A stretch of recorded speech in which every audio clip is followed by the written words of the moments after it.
Good morning, everybody. Welcome to your Rangers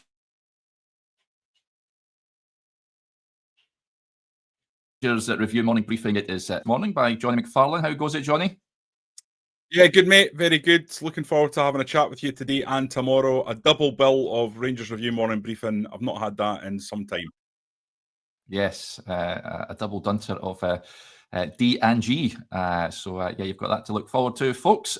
Plenty to discuss today, but before we get stuck in, quick word for our podcast sponsors, Willows Fencing, the Glasgow-based fencing company you can trust and proud partners of the Rangers Review. They're offering free consultations, and whether that's a small-scale refurbishment or a large-scale complete fencing project, there's no task that they cannot or will not tackle. And they're also offering 10% off if you use the code Rangers Review over on their website, willows-fencing.com. Right, we'll kick off with the sixth summer signing, and that is Nasser Djiga. He was unveiled by Rangers yesterday at their training camp at St George's Park down south. He has moved on a season-long loan from Wolverhampton Wanderers, and centre-half, 6'4". He's already sporting the old bandage over the head, which is new to me. He split his head open doing a passing drill from the Matt Gill interview on Rangers TV yesterday, which is, I've never heard that before, but that will surely endear him to the Rangers masses. But he said he'll try and give everything to play every game. I think it's the best team for me. It's hopefully we'll have a good season, play and enjoy with the team. His objectives, he says, is to make the fans happy for when I am here. And when I'm not here, I want the fans to remember me. This is my objective. He says he's good with the ball, very aggressive. I'm a very, very quick defender. And on Russell Martin as well, he says, I feel happy when I speak with him because I knew him before when I joined the Premier League team Wolves. When I spoke with him, it was good. I'm really excited to work with him. Looks a unit, this boy, Jonny. I can't say I've seen much of him. Only played a handful of games at Wolves, but they're obviously looking for him to go and get experience elsewhere and get game time. They just bought him from Red Star Belgrade for 10 million quid back in January, so they certainly have high hopes for him. And it looks like he can handle himself, put it that way. Yeah, he's a big unit. He's played a lot of games for his age. The only thing I would say, Derek, is he needs to be good. He needs to be good because he's a loan player that is not going to return to Rangers. He's not going to become a Rangers player. That seems very, very unlikely. There's no option to buy in the deal. Yeah. It's not an obligation in the deal. And from everything that we're hearing, this is a player that Wolves themselves want to come to Ibrox to iron out some of the kind of creases in his game, get him used to British football. So given that there's no long-term benefit of having him in the squad, he has to be a guy who's going to be good for the here and now. And that's what we need to see from Djiga. I have my doubts about these kind of signings, Derek, to be honest. These season-long signings, I know it makes me a miserable guts. Adam Thornton, a friend of the podcast, is constantly giving me stick on WhatsApp for being a grumpy git about some of this stuff. But I just think a club like Rangers needs to try and minimise the amount of loans that it's doing, especially ones that aren't set up to provide you a platform to actually bring the player in for the long term. So, yeah, on that basis, he can't be a squad player or kind of like Mr. Average. He has to be really, really good. Yeah. Well, we've seen loans, and they always say never fall in love with a loan player. We've seen Václav Černý walk out the door. There wasn't an option or an obligation on that deal. There was Malik Tillman's saga. Abdallah Sima is another one. Those guys certainly it made an impression when they were at Rangers, and they'll be hoping that Djiga does likewise. But he'll be coming up to play. And like you, Jonny, he has to be good. I think at Red Star Belgrade, he's very highly rated, but at Wolves, it's clear that they think he's still a bit raw at the moment and not good enough to start consistently for their backline, which is understandable as a level up, of course. But they'll be hoping that he hits the ground running. So that's him, and Fernandez in as centre halves. Of course, Max Aarons at right back. I still think Rangers need a left back in there. I'm not convinced that the options available at the moment are going to be the best ones going forward. You reckon another centre half Rangers should be looking at bringing in, Jonny, just to strengthen that, beef that up even more. Of course, Russell Martin's comments on Clinton Enciala, he'll be heading out. Ben Davis, of course, likely to move on. Ditto Robin Proper. Yeah, I think Davies and Proper have shown over a period of time that they're not capable of performing at a consistent level in Scottish football. Both of them are good players, but both of them struggle with the rough and tumble. And the rough and tumble is what the Scottish football game is. So if you can't deal with that, you're not going to be a success at Rangers. I think there's definitely scope and room for another one. And, if you look at Connor Cody, that's been ongoing for an amount of time now, Derek, that would give me a little bit of concern. Yeah. I don't think there's that can be kind of thought of as the stick on that it once was, because listen, it's just rumbled on and on and on, hasn't it? I understand that Leicester have got a new manager and have taken a little bit of time to make that sacking in terms of Ruud van Nistelrooy and then the appointment, and that maybe throws the chips up in the air almost. But at the same time, I think that you've got to think about the larger picture of that deal. So what is the profile of Connor Cody, whether it's Connor Cody or not? It's an experienced British operator who knows what he's doing in terms of the game up here, or the game on these islands, which would be more accurate. Someone who's played at a very, very high level and who can organise and be a leader and kind of offer something quite specific. So I think whether it's Connor Cody or someone else, that kind of figure is absolutely required. A defensive leader that'll take on that defensive unit. Because I've always felt, James Tavernier as a captain, I always think you need a leader as a centre half, don't you? You need a guy at centre half that's going to provide that that real sense of organising the defence. So that for me is important. These two young lads that have come in, both big units, both physical, that's good to see. But you also, I think, need a level of experience alongside young lads. How many young defenders have we seen coming to Rangers over the years, Derek, and struggle with the challenges that Scottish football poses them when they're not used to it? Many. The one that springs to mind, and I know it's a long time ago, but obviously Carl Svensson, when Paul Le Guen was in charge and he came in, he was a talented young Swedish defender who had been called up, I think, for the Euros, I think it was the Euros, might have been the World Cup at that time. Yeah. He was certainly part of the Sweden setup. Came in, just could not deal with the high Bambi balls. on ice. Aye, so what you want is to have an old head next to these young guys. Now I don't know if Martin's going to play a 3 or he's going to play a 2 or he's going to play a mix, but I certainly think there's going to need to be a bit more. What about you? Do you think that another one is essential? Yeah, I think an experienced guy like Cody, by all accounts, he wants to come to Rangers. But it's been held up in the Leicester side, it looks like. And like you say, Jonny, they're getting that new coach in Martis Fuentes from QPR. Leicester are a club that, of course, got relegated last season. And speaking to a few guys I know down there, I think they'll be looking to offload a few players and start a rebuild. Of course, Jimmy Vardy is the high-profile one that's been let go. So there'll be a number of others being released, but a bit of a state of flux down there at Leicester, and they'll need to rebuild. But Connor Cody, I think that would be a good signing. Not only, I think, you speak to Leicester's fans down there, and they say it was by far and away not the worst defender that they had last season. But I don't think they'll be heartbroken if he is to depart. I think he'll be a good lad to have around the dressing room if Rangers can try and get something organised. But a guy like that, I think an experienced defender coming in, because Djiga, or as the Gers Gazette says, it's pronounced Gia. So there you go, Gia and the Fernandez. Young guys, of course, I think they need someone of experience beside them. That could very well be John Souttar, but that contract situation still hovering over his head as well. And probably a bit of a debate whether Rangers should look for better in a centre half than John Souttar wasn't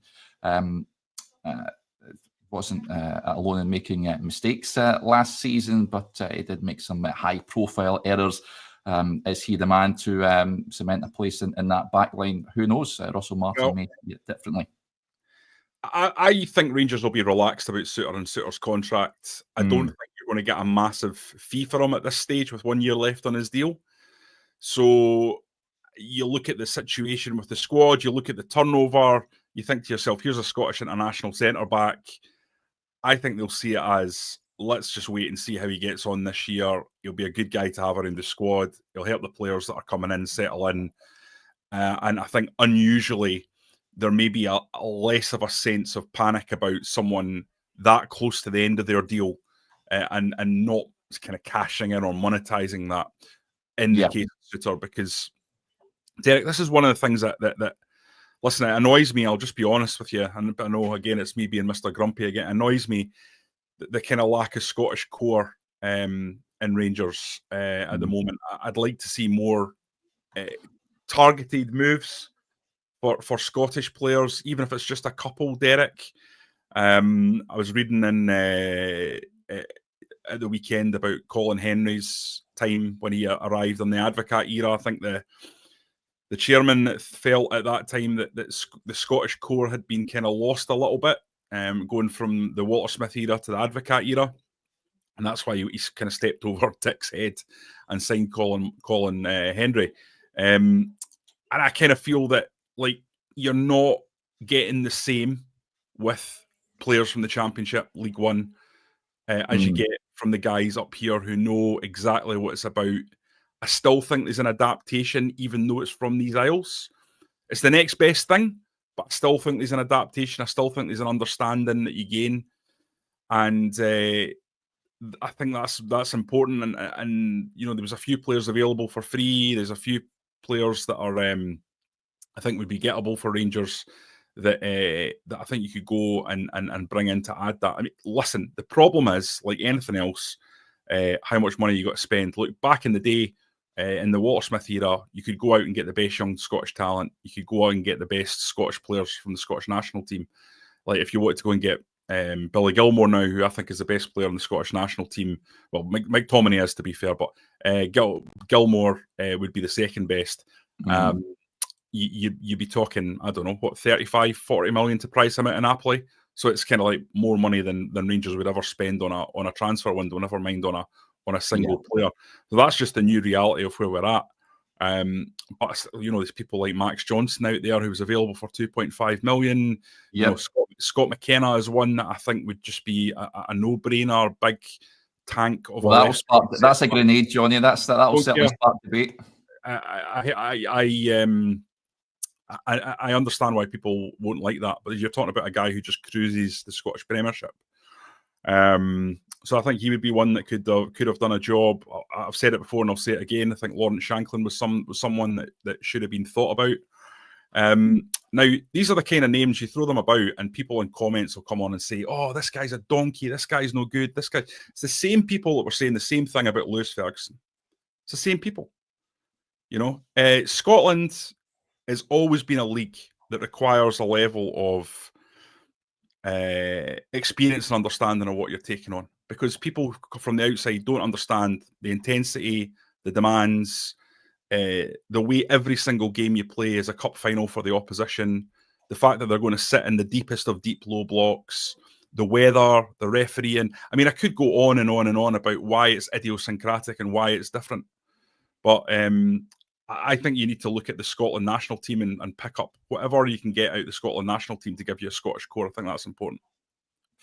Interesting. A few suggestions as well about players that Rangers should be looking at. Luke with the point says, why do we not go for Penrice? Of course, he's going to Greece, isn't he? AEK Athens, which is, a decent player at left back. And again, I think that would have been a decent option for Rangers on that side of the pitch. The high-profile one, of course, is Lennon Miller. That's a name that's done the rounds for many moons now, and what his future may hold. I would be surprised if Motherwell have him in their starting 11 for the first match of this season, Jonny, but he's still a Motherwell player at this point.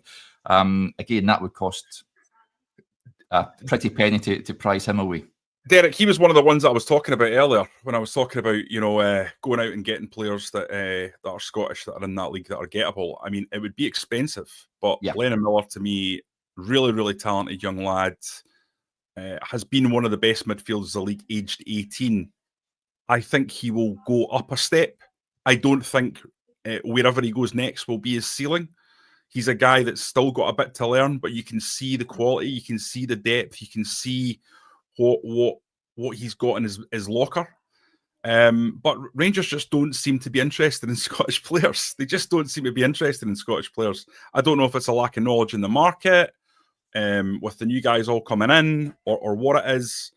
But every Rangers team, every successful Rangers team of my lifetime has always had a fairly strong Scottish core. Yeah. And people, I think they miss this. They miss this element. And maybe this is me going by my experience and modern football's moved on. We're going to see this season. We're going to see, because I think that's a part of the transfer business that's so far been quite significantly missing. Yeah, Alan Stewart says a snobbery. I think that's probably you could put that accusation to both Old Firm clubs over the years about players that have been playing for provincial Scottish clubs and moving down south and what have you. We don't know the guys in now well enough to kind of suggest that. I think certainly there has been that in the past. There's that been kind of sniffing, well, do Rangers want to take an Aberdeen player? We're trying to win the Europa League. I think that has been there in the past. I think what's happening at the moment is you've got a bunch of guys coming in who know the English leagues really well. A manager, a director of football, and the technical director. So it's obvious what they're targeting, and why they're targeting that. It's because they think that they can cherry pick players specifically for the team and the formation they want to play, and they just know that league. It's the same as what Postecoglou did with the J League for Celtic when he went, and he knew the players, so he felt like, well, if I get him in here and I get him in here and piece it all together, it'll work. So I understand it, especially when time is of the essence, Derek, and they understand that they're going to be under major pressure if they don't hit the ground running. So they're looking at players that kind of get a sense of what the British League's all about, and the British Leagues are all about. And if you played in the Championship, it's a better league than the Scottish Premiership, but the challenges are quite different. But at the same time, the physicality, the refereeing style, I would argue they're a wee bit different. I was speaking to someone who's managing the Championship recently, and they said to me that they felt that the refereeing up here was much more lenient than it is in the Championship. But certainly the Championship more physical. League One certainly more physical than what's allowed in the Premier League. Definitely. And no VR, of course, down there as well, so you can get away with more than you could do in the top flight. Interesting points coming in. Well, Gary says not getting Mulligan was a mistake. That was a Niels Coppin player that he had identified, and of course with him departing, they're looking at other targets, but I think that's a bit of a coup for Hibs, because there were teams down south that were keeping tabs on him. It'll be interesting to see how he gets on there. Gordon Bond says we've got Cameron, Barron, Suter and Rice, so that's Kelly as well, of course, part of the squad. So I'd be surprised if any of them play. I'd be surprised if any of them play. I mean, Derek, do you think any of them will start based on the signings? I think they can contribute. You're not saying that they're all nailed down first team starters, but they're squad players, aren't they? But would any of those four be likely to be in your absolute best Rangers 11 to face Celtic, based on what is likely to come in terms of an experienced centre half and what's already been bought in? No. That would be my point. That would be my point. Listen, it's a talker, isn't it? It's one to get people discussing it. But I just remember when Rangers signed Ryan Jack, there was a lot of people saying Ryan Jack's not good enough. Who's this? It's always like that. It's always like that. And it's, in my view, you need to have that core, and that core either needs to come from the academy, or you need to be purchasing from other players in the Scottish Premiership. Yeah. I agree with Dougie with this point here. Cameron's going to surprise everyone. He's a good player. Yeah, I'm hoping that he really shows what he is all about. He can make that step up in the Rangers team this season.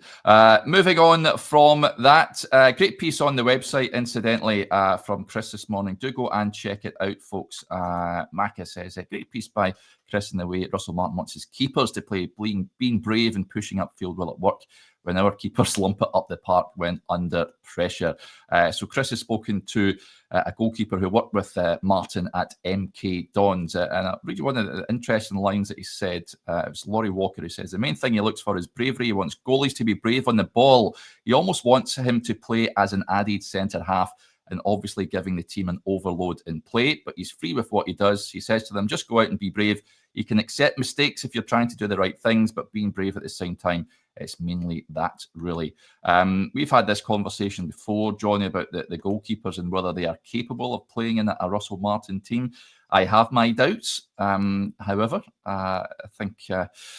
I've had no noises, murmurings of any goalkeepers coming in or goalkeepers departing the club at this point. So we've got to take it as is. The confidence of Kelly or Butland playing in that system at this moment in time?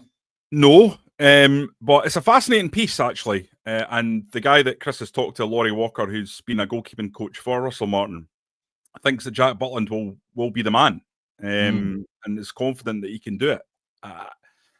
I have to say, if Jack Butland can recapture the form that he showed in the first 6-7 months of his time at Rangers, you'd absolutely be desperate for him to stay and desperate for him to be part of it. But the Jack Butland that we saw after that, you absolutely wouldn't. And certainly one of the things that Jack Butland, I think, would probably openly admit himself is not his strongest element, would be his playing out from the back. The idea of Jack sitting in between two centre-halves and popping the ball about, I'm not sure that's what I want to see. I'd rather not have a heart attack every time the ball's going across the back three. So it's going to be fascinating to see what pans out there because, we've been watching Jack Butland for the last 2 years. And I don't think there's a single person that would say he's your ideal sweeper keeper.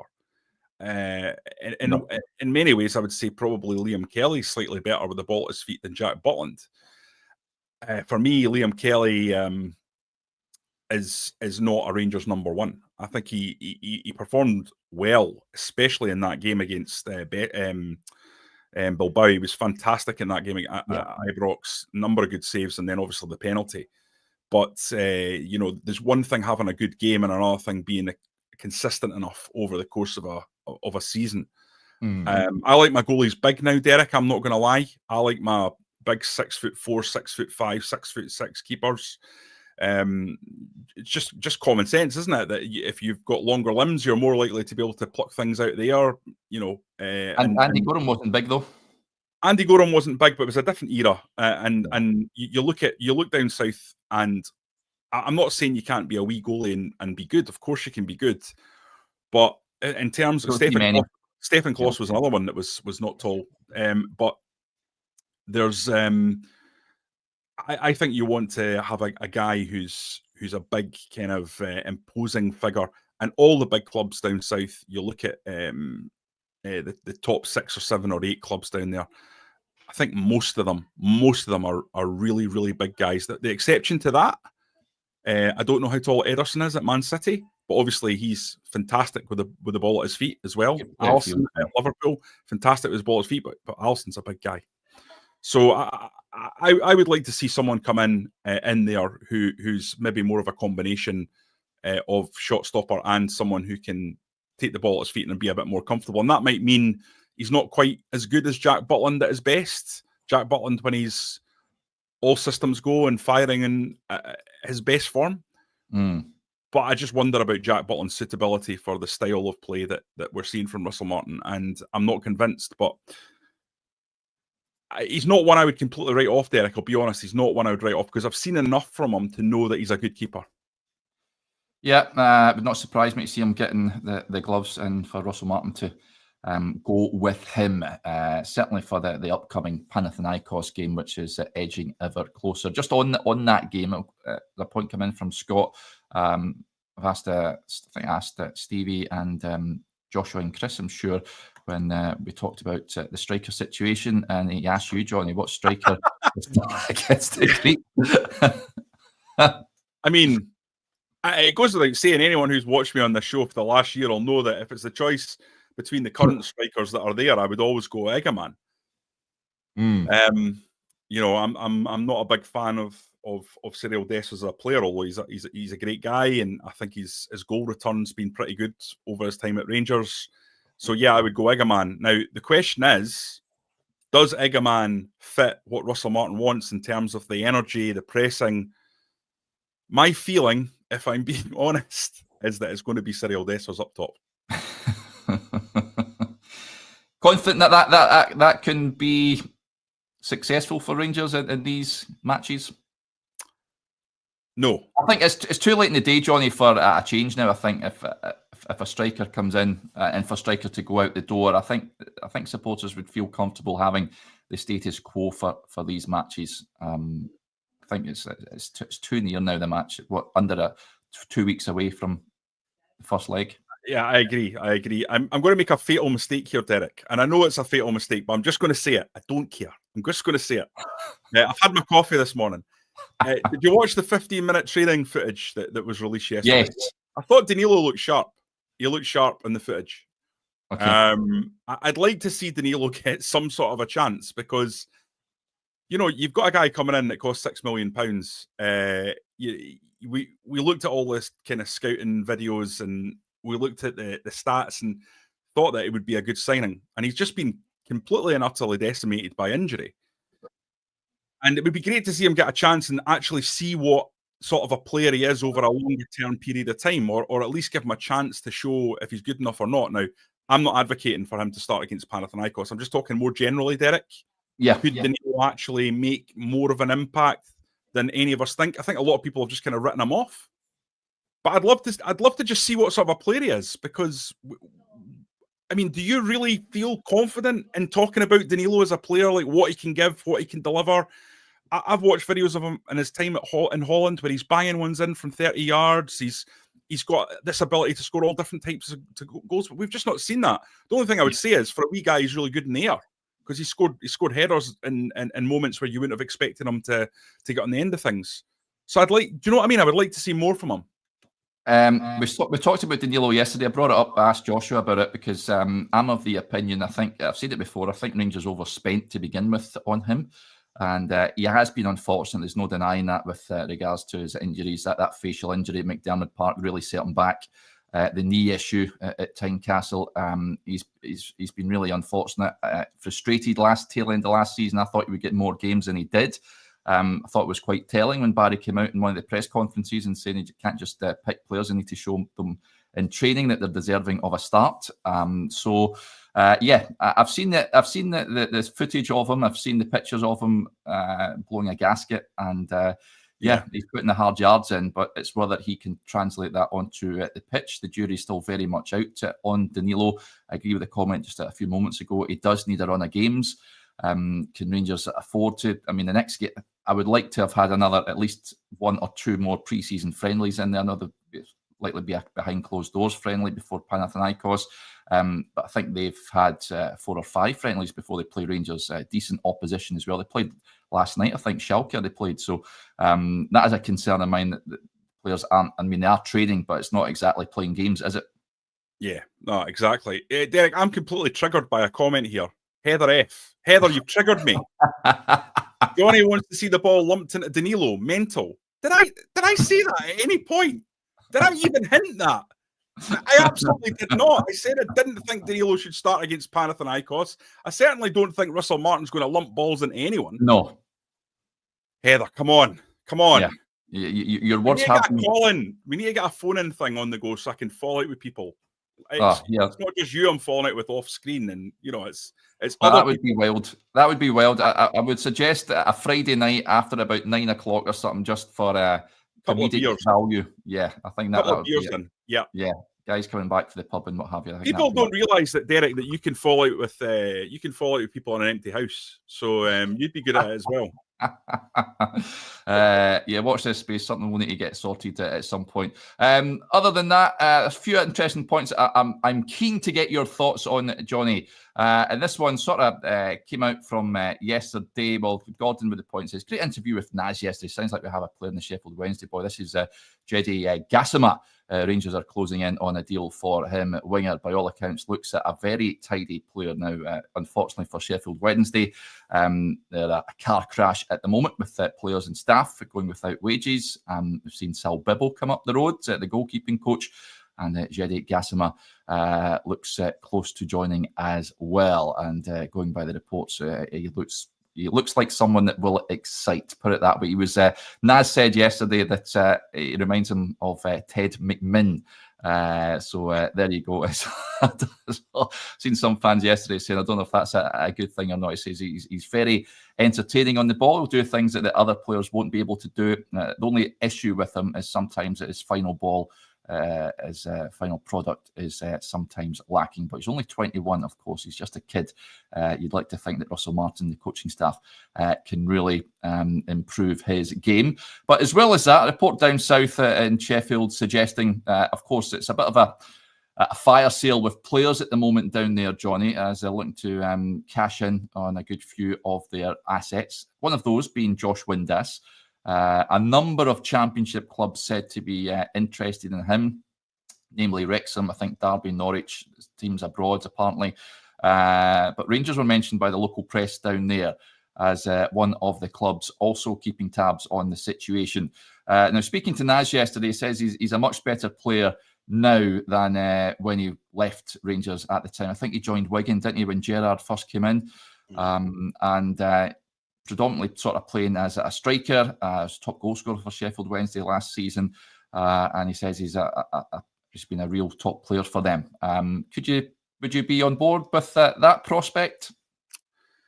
Well, I wasn't Josh Windass's biggest fan when he was here previously. I've not watched any of Josh Windass really. I've seen a couple of goals, a couple of wonderful goals actually. There was one I think from inside his own half. He's always had real talent.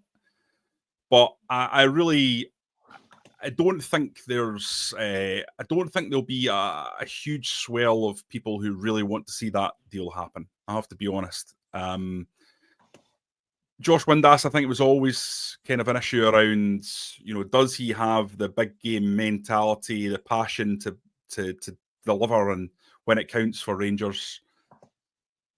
I think in terms of just pure numbers, Derek, from what I recall, in his final season, it was pretty good. I think he got 17 odd goals, something like that, and delivered, and especially against the lower teams. So he was a good guy to have around against the low block. He's got pace. He's not a weakling. He's a powerful guy. He's got experience now. Free transfer. It wouldn't be one that I would hate, but I think you look at it and you'd say, is there not an ability to get someone better than that out there in the great big wide world? Is there not a better option than Josh Windass? I don't know. I'm not a recruitment expert, Derek, so I don't know what's available in Estonia. I don't know what's available in Norway. I don't know what's available in Africa. I'd be surprised if that was the absolute best that Rangers could pick up. Yeah. But again, it comes down to, are you looking for players with experience? You're building a squad out with guys who can perform in the British Isles or have that kind of mentality. Josh Windass has been at Rangers before in a very dark period. He's been through the worst of it, so he understands the pressures. But for me, fundamentally, I have to be honest and just say, nah, not for me. Not Windass. In a more positive note, because I realise I have been a grumpy git. I had a look at Gassama, and I think that boy's a real talent, Derek. And yes, if we're talking about the challenges that Rangers face in terms of breaking down teams that are packed behind the ball, I've seen a couple of clips. He's got a really, really quick feet, and he can go past a man. And I think that's something that is kind of needed. That is an important aspect of a successful Rangers team. I think he's mercurial. He's up and down. There's no doubt that he's a winger in that regard. I think famously what Walter Smith said, wingers get you the sack.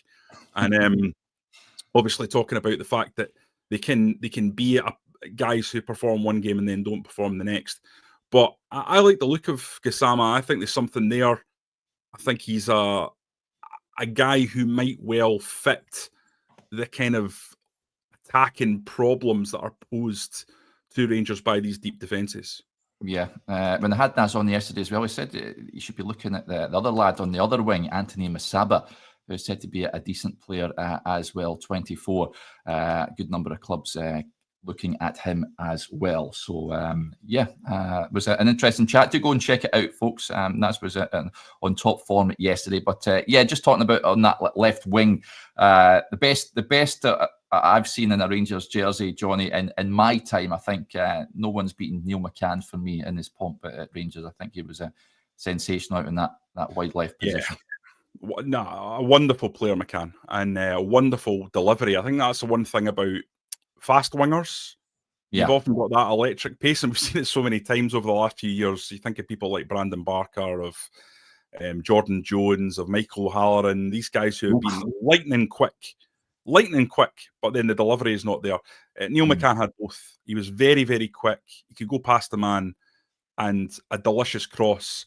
And who could forget that cross in the Scottish Cup final to Peter Lovegreen's? That deep cross, which was something McCann, again, another really difficult skill.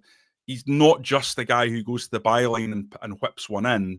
He was a guy that had the vision to see from a deep position, maybe, 40, 50 yards, 40, 45 yards from goal, that there was space there to sort of whip it in behind that back line from there. And he was terrific. But listen, Rangers have had amazing wingers over the last 50 years. You can go back to all the greats, people, that have lit up the club, Davy Cooper and Brian Laudrup and Henderson and people like that. So it's a legacy and a legacy position. And if you're a Rangers winger, there's certain standards that you've got to try and reach. And that's the weight of history at this club, and that's what makes it so difficult for players to come in and perform, because you've got the shadows of true greats, and the ghosts of true greats behind you. Yeah, some fantastic names being mentioned in the comments here. Absolutely, some real talent that have occupied that left wing over the years. I love this comment. Dean with the point, he says, Jonny woke up and chose violence. Just with some today. That's just basically my outlook in life. Yeah, we'll touch on a few more before we wrap up for the day. I seen you start a comment just on the striker situation. Dames, seen this. Bojan Miovski said to be keen. I had a sort of frustrating season, shall we say, at Girona. It hasn't quite worked for him there. Listen, I said at the time when he left Aberdeen, he's someone that you would like to see at Ibrox. Ticks a lot of boxes. Someone like that, I think, I would be welcoming at the club. Of course, a number of strikers have been linked. Turgeman, of course, Rangers keen on him, as we reported a couple of weeks, I think over a couple of weeks ago now. And there's other names, there's high-profile ones. Jamie Vardy, of course, who Russell Martin touched on after the game at the weekend about those links as well. But Miovski, you a fan, Jonny? Yeah, I loved Miovski. Big, tall guy, really quick, able to run in behind. Really good, sharp link-up play. Excellent in this league. We know that he's performed before in this league. That would be a really, really exciting signing. I think would take Rangers to another level in terms of just giving you guaranteed goals at that level. Now, he's struggled in La Liga, but he's at a team that was really, really struggling, Derek. So I always think with attacking players, you've got to be careful about judging them too harshly on numbers when they're in a team that isn't performing. I always remember, Kenny Miller was a player that split people when he was at Rangers. Some people couldn't take to him. Other people thought he delivered a lot. Walter Smith was his biggest fan. But Kenny Miller, remember when he played in that Derby side, it was the worst Premiership team in history, I think, until quite recently. 11 points, I think they got. Yeah, they were epically bad. So Kenny Miller's numbers in that team were diabolical. But then he came up to Scotland and came back to Scotland, and I think the season before he left for Turkey, he was on something like 28 goals. So it shows you that you can't really judge based on your performances in a really, really weak team, and that's something that I think can't be held against Miovski. But you know what? It might end up being the best thing that could possibly happen if Rangers were to go in for him. And listen, we've no information that they are going in for him, by the way. I think this is pie in the sky. Yeah. It would certainly, I think, affect the quantum when it came to how much they were going to pay for Miovski. Yeah. Apologies, folks, if you like to tune into the show on Facebook. I've just seen a little warning message pop up on my screen. So I think it's an issue on Facebook's end as opposed to our end. We'll wrap up with this. And Paul says, Derek, on the Panathinaikos game, who's your starting midfield? The game's starting tomorrow, Johnny. Who are you sticking in? I'd imagine it'll be a midfield three. I think I would go Rothwell, Raskin, Diamandi. Yeah, that's Raskin, Diamandi by Rami. Yeah, that's how I would go. Rothwell, Raskin, Diamandi. I like Raskin as a number 6. Yeah. I've heard little rumblings that they might see Rothwell as a number 6. Obviously, I don't know Rothwell well enough as a player to give a counter argument to that. It's one of those ones where you have to trust the manager's judgment. What I will say is, going up against Panathinaikos, Derek, I think you need a rough and tumble midfield that's capable of getting stuck in. Yeah. This is not going to be a game where you go really attacking. I think Rangers need to be really, really cognizant, really, really aware of the potential threats. We know Panathinaikos have players that are really, really highly sought after in the transfer window. I've seen talks of 17, 18 million pound bids for some of their players. Yeah. So there's clearly quality there. And when there's quality, you have to be very, very careful. I've said before, I'll say it again, I think it's a really, really tough draw. It's not the draw that you would have wanted. And I think it'll be a real achievement if Rangers get through it. And I almost think that this early in the season, it's almost a defining European game. Because if they go out of this game, and I don't know if people are really aware of this yet, Derek, they're going in unseeded into the Europa League third qualifying round. Yep. And there's some really, really tough teams lying away in there. And I think it would be a big ask. It'd be, 3 really big games, Panathinaikos, then 2 more to get to even the Europa League group stage. And if you fail, then you're down at the Conference League and you're not even guaranteed group stage football. Now, I just cards on the table, Derek. I don't think Europe is important for Rangers this season other than financially. I think it's almost a distraction. This is a club that needs to get back to basics in the domestic performance scenario.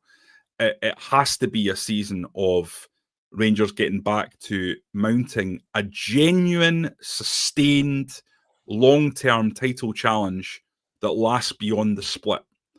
We've seen too many years of basically, by the second old firm, the league is effectively done. This is a ridiculous state of affairs. What we need to see, I think, from Rangers this season is a commitment and a focus towards being domestically dominant. Everything else after that is a bonus. At a club like this, you don't get to pick and choose where you win. But I think for this season, it has to be drilled into those players that it's the league. And it's the be-all, the end-all, and the only. And listen, you know as well as I know that there will be real pressure if they lose in Europe, if they lose in the League Cup, if they lose in the Scottish Cup. But I think these players almost need to be focused on that big prize from day one. And as I say, I think it would be harsh on Russell Martin to say that he has to win the league in his first season. You look at the size of the rebuild that's taken place. You look at the strength of the opposition across the road in terms of their financial power. And I think it would be harsh to expect that he would bring home the title in year one. But I think what you have to get, what you cannot allow to continue, is this powder puff performance level that sees Celtic streaking away by 10 points into the turn of the year, and then it just becoming a procession. It's terrible for Rangers. It's terrible for Scottish football, and it can't be allowed to continue. And if that means that they need to focus with a laser focus on on that league, then I think that's what Russell Martin should be doing. It's just that important, Derek. And listen, Europa League final, Rangers have done it. Quarter final last year with a poor team, they've done it. It was fantastic, both these runs. But I think we're in the inverse of the original Walter Smith era. I remember it so well, Derek. Brilliant domestically, and you were almost getting bored of the domestic dominance. Not bored of it, but you were. It was almost it's like what Celtic are now. Exactly. Celtic, yeah. It was taken as read. Yeah. And then the way Walter was then judged as we got into sort of 7, 8, 9 in a row was on his European performances, and he couldn't quite find the tactical jump between the domestic grind and pulverizing the domestic opposition week in, week out, and then jump into this different, more tactical style in Europe. He managed to nail that in his second time. Yeah. But I think we're in the reverse now, and Rangers need to absolutely focus on building a side that can compete domestically and changing for Europe and developing a European style. I think that's for down the line. The big problem for me that Rangers have had since 2018 is Gerrard misunderstood Scottish football fundamentally when he came in, and he built a team that was designed, I think, for a style of football that it doesn't exist in Scotland. And that's why it was really good in Europe and not very good in domestic football. And Gerrard and Michael Beale together with the other members of the management team, they adapted it. And they adapted it and they tweaked it, and eventually they found the formula, and it moved quite a bit from that first team in 2018 to the team that won the league for the 55th title. But I think that it's important that that the team that is being built now is being built for domestic dominance, and that's the core underlined thing that they're building it for. Yeah, I think the previous managers, Clement, Van Bronckhorst is another one, very well versed in European football and how to shape a team up in that, but struggled domestically. And jury's out on whether Russell Martin can sort of level that and get a team that is fit for going up to the likes of Dens Park, Tannadice and what have you, and also going abroad.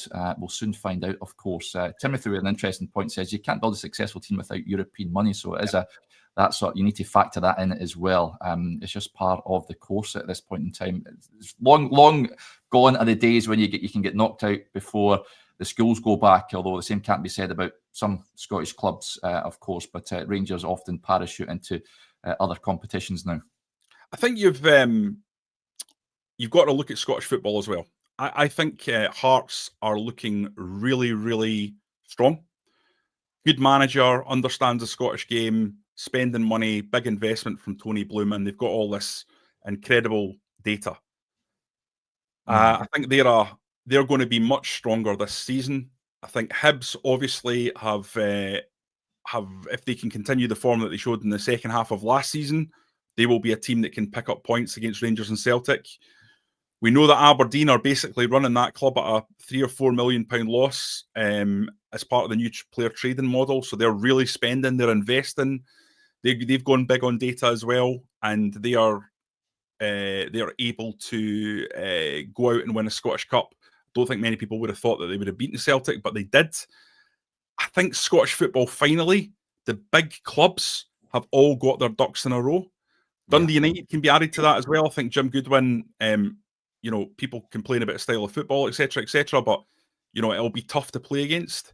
And fundamentally, you look at those 6 clubs and say, I think Scottish football this season is really exciting because I think there's teams there below Celtic and Rangers that can take points off Celtic and Rangers.